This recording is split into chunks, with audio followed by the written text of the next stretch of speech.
আমার বউ আমাকে ধোঁকা দিয়েছে, এই কথাটা শোনার সাথে সাথে আমার প্রতি এক ধরনের সিম্প্যাথি কাজ করা শুরু করেছে তার। সে আমাকে তার নিজের দলের লোক ভাবতে শুরু করে দিয়েছে। লোকটাও কি নন স্মোকার যে তুমি তার কাছে নিজেকে নন স্মোকার হিসেবে প্রেজেন্ট করছো? সিগারেটের বিষয়টা তো ভিন্ন।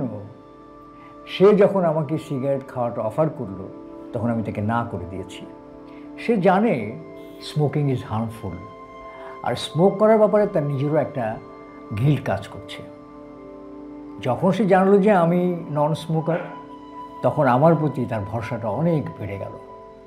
তার সাবকনশিয়াস মাইন্ডে আমি তার কাছে অনেক বড় হয়ে গেলাম, কারণ সে যে অভ্যাসটা ত্যাগ করতে চাইছে আমি সেটা থেকে অনেক আগেই মুক্ত।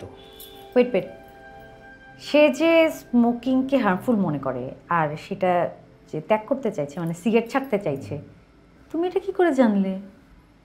অবজারভেশনের মধ্যে দিয়ে। You see but you do not observe. আর detective does not see, he observes.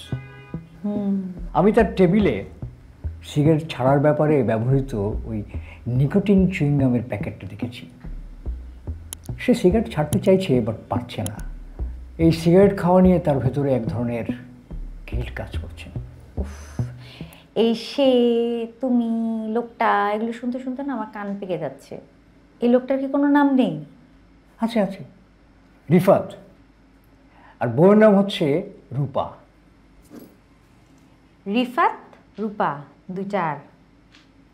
Asma, Arifin, দুইটাই। ইন্টারেস্টিং না? ইয়েস, খুবই ইন্টারেস্টিং। আচ্ছা যাক, তুমি তো আমার কাছ থেকে অনেক কথাই শুনলে, এবার তুমি আমাকে বলো যে আজকে তুমি কোন বিষয়ের উপরে ভিডিও বানাচ্ছিলে, বলো। আরারাত, পৃথিবীর সবচেয়ে রহস্যময় পর্বতের নাম।